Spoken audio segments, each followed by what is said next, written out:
Matapos mapanood ng matandang duke na pati ang ipinagmamalaki nilang si Diego at ngayon pati na rin si Blanco ay natalo sa laban. Hindi niya maiwasang mag-isip kung anong klaseng masamang enerhiya ang bumabalot sa paligid, parang isang uri ng madilim na mahika. Sa galit niya, sumigaw siya na nandaya ang puwersa ng Dimitri, dahil ani ay ginamit ang mahika sa isang banal na larangan ng labanan. Kaya hindi niya matanggap ang kinalabasan ng laban na ito. Dahil dito, inutusan niya ang kanyang mga sundalo dahil dudurugin nila ang mga barbarong mababang uri na walang alam sa dangal ng isang tunay na mandirigma. Dagdag pa niya, habang sila'y sumusugod, ang imperyo ay palaging nagwawagi sa anumang labanan. Naiinis naman si Kevin habang sumigaw sa puwersa ng Kronos, napakaduwag ng ginawa nilang galaw. Ngunit binati siya ni Roman, dahil magaling ang ipinakita niya sa pakikipaglaban. Sinabi ng ating bida na mula sa puntong iyon, siya na ang bahala na harapin ang buong puwersa ng Kronos. Napatulala na lamang si Kevin sa kanyang lord, habang nakikita siyang sugatan mula sa laban nila ni Blanco. Makikita na haharapin mag-isa ng ating bida ang libu-libong sundalo ng Kronos na papalapit sa kanilang kinaroroonan. Nagtataka naman si Kevin kung ano ang balak gawin ng kanilang lord sa pagkakataong ito. Samantala, sinasabi dito na 10 taon na ang lumipas mula nang mamatay ang heavenly demon na si Baek Jung-hyuk. Isang lalaki ang nagtanong sa kanyang guro, na gusto niyang malaman ang katotohanan. Sinabi niya na noong una siyang pumasok sa mundo ng Central Plains Mirim, nasa ilalim na ito ng pamumuno ng mga demonic cults, kaya hindi niya lubusang mapaniwalaan ang mga kwento na ito. Tinanong niya kung totoo ba ang lahat ng sinabi tungkol kay Baek Jung-hyuk. Sumagot ang kanyang guro na totoo ang lahat ng iyon. Noong araw na mag-isa niyang nilipol ang 108 martial art ng Shaolin, doon nila napagtanto na wala na silang pag-asang manalo. Dagdag pa niya, sa matinding galit, ginawa iyon ni Baek Jung-hyuk na mag-isa niyang winasak ang buong Shaolin. At hindi kalabisan na sabihing si Baek Jung-hyuk ang gumawa ng lahat ng iyon nang siya lang mag-isa. Sinabi ng estudyante kung ganoon, gusto niyang itanong ito, sa buong kasaysayan ng mga demonic cults, kung siya lang ba ang nakaabot sa heavenly realms. At tinanong niya kung ang heavenly demon divine art ba ang pinakamataas na martial art sa buong mundo. Tumugon naman ang kanyang guro na marahil ay hindi. Gusto naman niyang malaman kung ano ang ibig nitong sabihin sa kanya. Sinabi ng kanyang guro na sa mga huling taon ni Baek Jung-hyuk, siya'y naliwanagan at nakaabot sa heavenly realms. Ngunit noong pinag-isa niya ang Mirim, nasa antas ng lupa pa lamang siya noon. Sinasabi dito na ang heavenly demon art ay nahahati sa 3 antas, langit, lupa, at tao. Ang antas ng tao ang pinakapangunahing antas. Dahil dito itinatayo ang pundasyon, pinapaunlad ang pakiramdam, at iniaayon ang sarili sa kalikasan. Ang antas ng lupa naman ay lumalampas sa pisikal na pag-unlad, ibig sabihin nito ay ang maging isa sa kalikasan mismo. At ang huling antas ay ang makalangit na antas. Gaya ng ipinapahiwatig ng pangalan. Ito ay literal na antas kung saan nilalampasan ng isang tao ang pagiging tao at inaabot ang langit. Sa madaling salita, si Baek Jung-hyuk ay isang pambihira at hindi pangkaraniwang nilalang. Sa wakas ay naabot niya na ang antas ng lupa. Sa isip ng ating bida na matagal-tagal na rin mula nang huli niya itong ginamit. Makikita na nagulat sina Kevin at Chris sa gagawing atake ng kanilang lord laban sa puwersa ng Kronos. Ginamit ng ating bida ang kanyang teknik na first step, heavenly demon. Dominating stride, makikita na sisira ang lupa dito. Sinasabi dito sa Central Mirim, may kasabihan, kung may 9 na teknik ng espada na kumakatawan sa makalangit na demonyo, mayroon ding 9 na hakbang upang suportahan ang mga ito. Hindi pa natatapos ang ating bida dahil ginamit niya pa ang second step niya upang mas lumakas pa ang pagkalindol. Sa isip ni Hannibal ito ay ang mismong espasyo na gumuho dahil sa matinding presyon. Iniisip niya kung anong klaseng kapangyarihan ito. Ginamit ng ating bida ang ikalawang yugto ng makalangit na teknik demonyo, ang ikalawang teknik. Makikita na nagpakawala si Roman ng isang napakalakas na atake sa buong puwersa ng Kronos. Dahil doon, nagtalsikan ang mga sundalo ng imperyo ng Kronos mula sa magkabilang panig. Maging si Hannibal ay nagugulat sa kapangyarihang pinapakita ng ating bida dahil unti-unti nang nauubos ang kanyang mga kakampi. Kaya't napag-isipan niya na kailangan niyang patayin ang ating bida ngayon din. Makikita na umatake siya gamit ang sarili niyang teknik na may imahe ng dragon laban sa ating bida. Hindi na natakot ang ating bida at ginamit niya ang kanyang ikatlong hakbang ng makalangit na teknik demonyo, ang ikalawang yugto, na ikatlong teknik. Makikitang nalalamunan ng isang dambuhalang alon ng enerhiya si Hannibal at nabigla na lang siya, wala na itong nagawa sa teknik ng ating bida dahil sa bilis nito. Makikita ang isang napakalaking alon na tiyak na hindi niya maiiwasan dahil sa laki nito. Dahil dito, nagkaroon ng malakas na pagsabog sa lokasyon ni Roman at Hannibal. Tinatangay ng lakas ng presyon ang matandang duke dahil sa tindi ng kapangyarihan ng ating bida. Makikitang nagkaroon ng malaking butas sa lupa na bunga ng matinding atake ng ating bida. Sa huli, makikitang si Hannibal ay nakahiga sa lupa, naputulan ng kanang binti. Pagdilat ng kanyang mga mata, nagulat siya at hindi makapaniwalang nawala ang isa niyang binti. Dahil doon, napaluha siya sa matinding sakit matapos mawala ng binti sa pag-atake ng ating bida. Sumisigaw siya ng malakas, hindi na iniintindi ang kanyang dignidad dahil sa sobrang kirot na nararamdaman niya. Naiinis ng husto ang ating bida kay Hannibal dahil sa ingay na ginagawa nito sa kanyang harapan. Sa isip ni Hannibal, hindi siya makapaniwala dahil hindi ito maaaring mangyari dahil siya ang pangalawa sa rank ng Kronos. Pangatlo rin siya sa buong kontinente, kaya hindi niya maintindihan kung bakit ganoon lang siya pinabagsak. Lumapit ang ating bida kay Hannibal matapos may marinig tungkol sa kanya. Pinahirapan daw ni Hannibal ang mga bihag na nahuli noong gabi ng digmaan, para lang sa kanyang sarili niyang kasiyahan. Ngunit para sa kanya, wala siyang pakialam sa ginawa niya sa gitna ng kaguluhan. Pero kung ang mga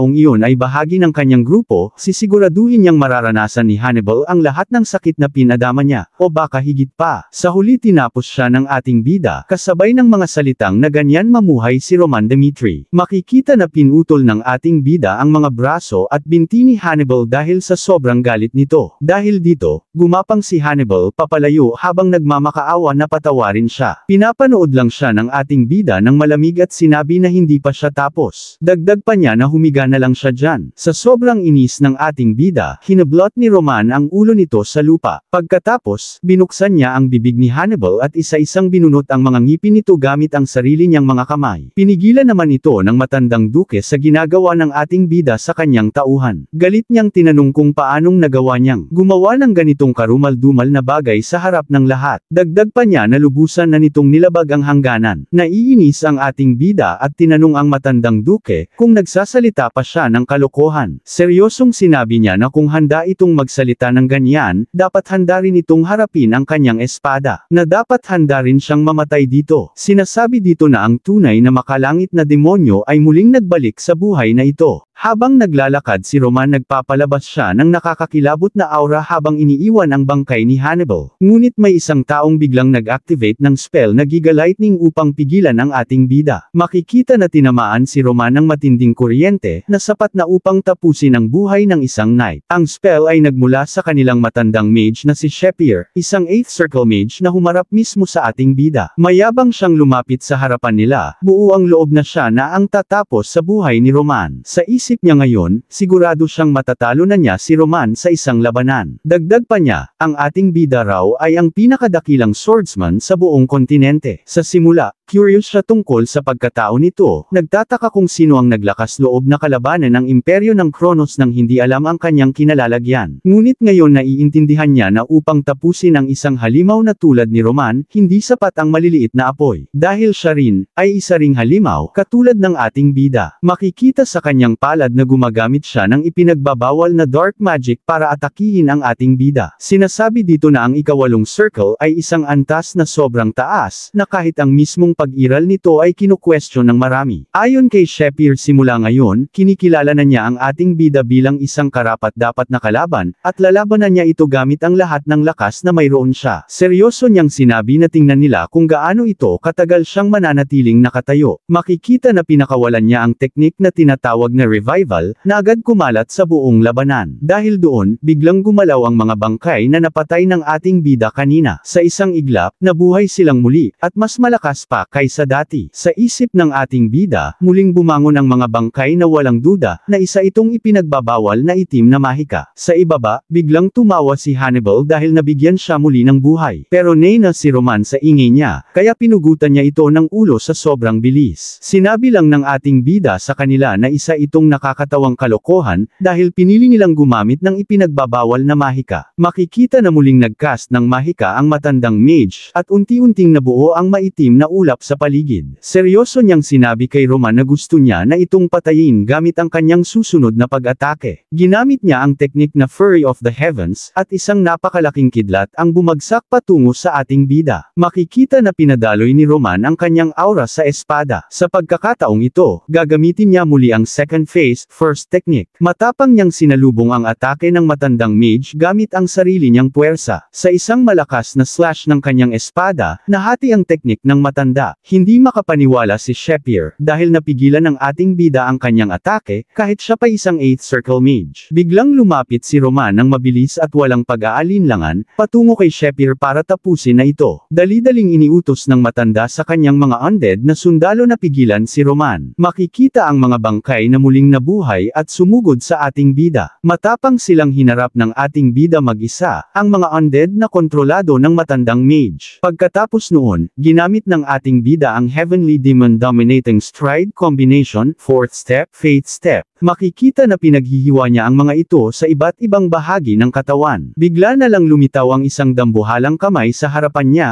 handang durugan siya. Ito ang teknik ni Shepir na tinatawag na Death Hand, at sa lakas nito, tinamaan ang ating bida. Tumama ng direkta ang atake ni Shepir kay Roman para durugan ito. Ngunit laking gulat ng lahat na ipagtanggol pala ito ng ating bida gamit lamang ang isang kamay, at tila walang kahit anong hirap. Pagkatapos nyun, agad niyang ginamit ang teknik na Heavenly Demon Sword Art, second phase, first technique upang tapusin si Shepir. Sinasabi na sa unang pagkakataon sa loob ng isang siglo, isang babala ang umalangaw-ngaw sa kanyang isipan. Sa isip ni Shepir kung magpapatuloy pa ito, sigurado siyang mamamatay siya. Humingi na lang siya ng pasensya sa sarili dahil ang teknik na itinatago niya ay para sana sa isang babae. Pero wala na siyang ibang pagpipilian, kaya't kailangan na niyang gamitin ito ngayon. Galit niyang sinabi na dapat magpasalamat si Roman, dahil napilitan siyang gamitin ang teknik na ito laban sa kanya. Biglang napakunot-noo si Roman sa nakitang paghahanda ng matandang mage. Makikita na gumawa ng isang malaking bilog si Shepir, isang mahikang circle para kulungin si Roman sa loob. Unti-unti itong lumiit, na habang pinipilit isara ang espasyo sa paligid nila. Pagkatapos nung unti-unti itong lumiliit sa maliit na bilog dahil sa teknik ni Shepir, nagulat sina Kevin at Chris. Hindi nila akalaing basta na lang mawawala ang kanilang lord. Sa huli, isang malalim na hukay na lang ang naiwan sa lugar kung saan sila huling nakita. Napatulala si Duke Bamford sa mga nangyayari sa laban nila Roman at Shepir. Bigla siyang nag-isip na habang wala ang ating bida, napag-isipan niya na ito na ang pagkakataon nila para sakupin ang Dimitri at Cairo. Kaya sinabi niya sa kanyang mga tauhan na natalo ni Shepir si Roman Dimitri, kaya sinabi niya na lahat ng unit na umatake. Dagdag niya pa na patayin nila ang lahat ng mapagmataas na hampas lupa mula sa Dimitri. Sa panig ng Cairo at Dimitri, pinag-uusapan nila kung anong gagawin nila kung wala ang kanilang lord. Sinasabi nila kung kaya pa ba nila makipaglaban sa mga sundalo ng Kronos. Sa isip ni Chris dahil wala ang kanilang lord, nagsisimulang pumasok ang pagdududa sa puso ng mga sundalo. Kaya napag-isipan niyang kailangan niyang tumayo para sa kanilang lord. Dahil doon, nagseryoso na siya para pamunuan ang kanilang puwersa habang wala ang kanilang lord. Kaya tinawag ni Chris ang iba pang sundalo ng Dimitri at ng Cairo para makinig sa kanila. Nagpakilala si Chris na mula sa pamilyang Dimitri at sinabi na maniwala sila sa kanya at sundan nila siya. Makikita na pinangunahan ni Chris na harapin ang 300,000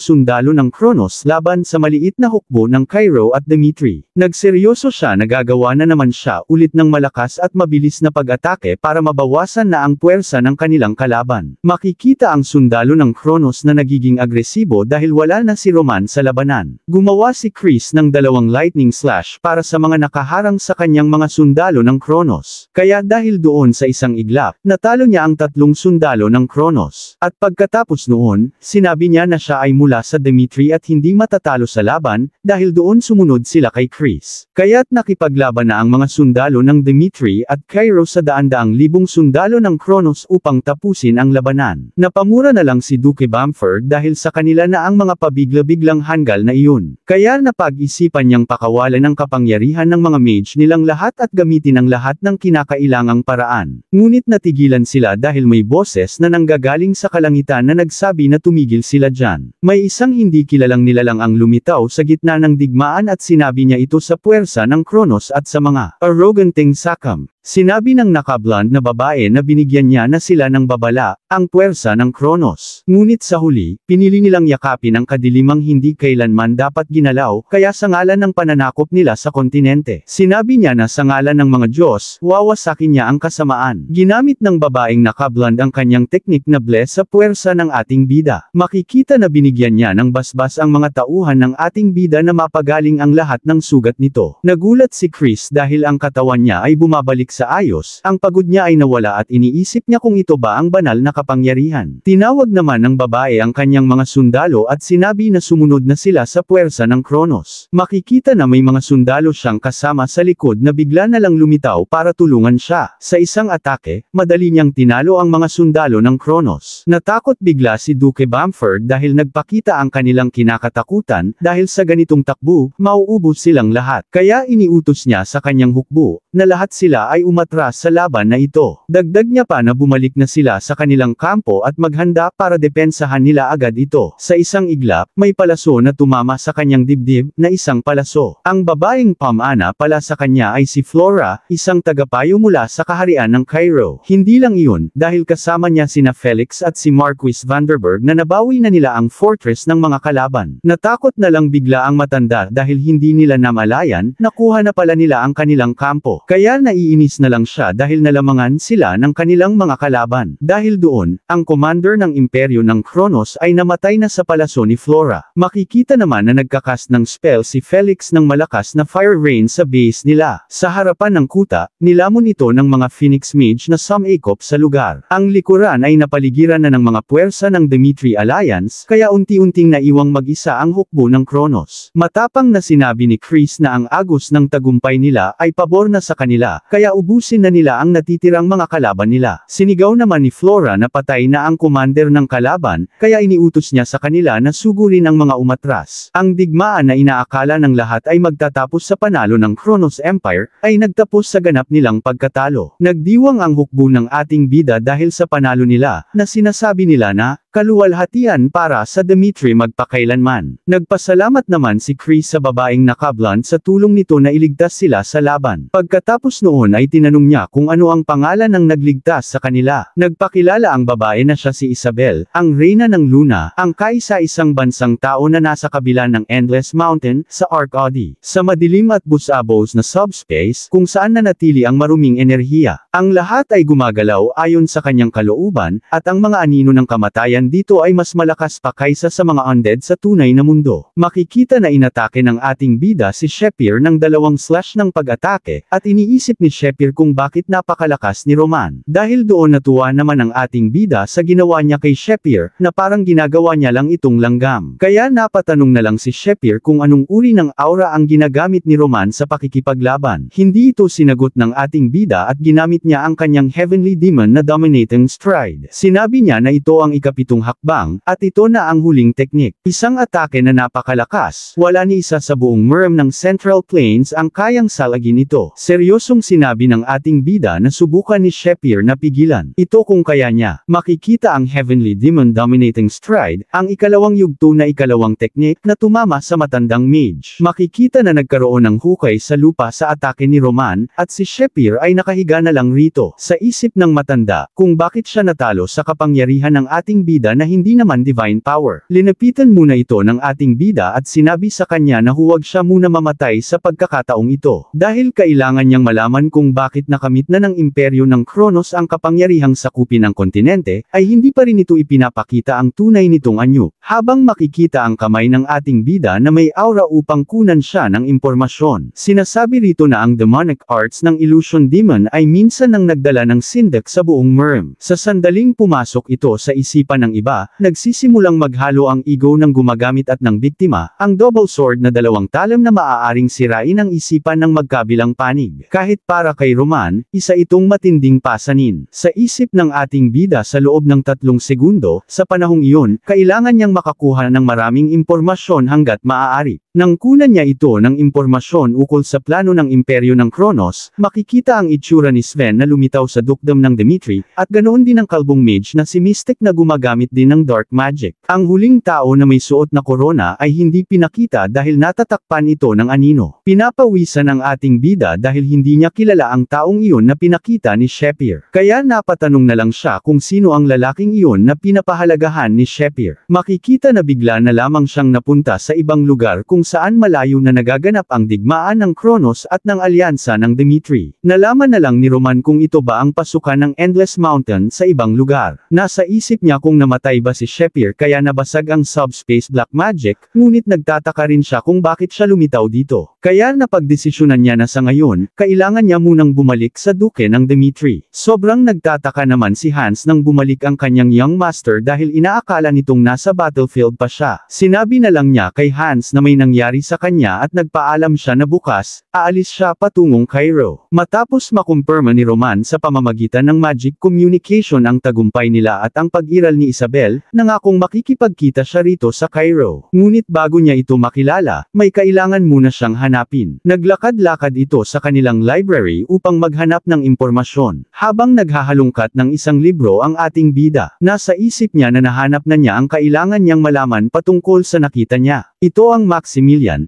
ang palaboy na swordsman na naging dahilan ng malaking kaguluhan sa Salamander Continent. Dahil nakuha niya ang atensyon ng emperador ng Kronos, ginawaran siya ng titulong count habang paakyat siya sa tugatog ng tagumpay. At inialay niya ang buong buhay niya para sa Kronos Empire, at namatay siyang payapa habang iniiwan ang kanyang marka sa kasaysayan. Sa isip ni Roman, patungkol kay Sven, iyon ang pangalan ng aninong umatake sa Dimitri. At si Mystic naman ay isang nilalang na hindi kilala, ngunit bihasa sa mahika na may kakayahang kontrolin ang espasyo. Lumikha siya ng bagong kaguluhan sa kontinente, ngunit sa kabila ng lahat, pinili niyang magtago sa anino ng mundo. Si Ellington naman, ay sa matagal ng panahon, isang mage na isinilang bilang panganay ng pamilyang Ellington. Ngayon siya ay kilala sa iba't ibang pangalan, na hindi niya namatandaan kung siya ba si Shepir. Sa isip ni Roman, hindi pa sapat. Ito, kailangan niyang hukayin pa ang mas malalalim na alaala ni Shepir. Balak namang alamin ng ating bida si Alexander the Great, ang tagapagtatag ng aura. Samantala kinagabihan sa imperyo ng Kronos, mapayapang natutulog ang emperador. Biglang dumilat ang mga mata ng payat na emperador sa kanyang pagkatulog. Ang emperador ng Kronos ay makikitang hingal na hingal, tila binabangungot siya sa kanyang pagtulog. Napatanong na lamang siya sa kanyang mga tauhan kung may tao ba riyan. Dahil wala ni isa ang sumasagot, inulit niya at sinigawan sila kung may tao ba riyan. Pagkatapos noon, napahawak siya sa ulo niya dahil sa matinding sakit ng kanyang nararamdaman. Samantala, sa ibang lugar, may isang lalaking mabilis na naglalakad. Sa isip ni Marcus Memphis natalo ang hukbo ni Duke Bamford na may 300,000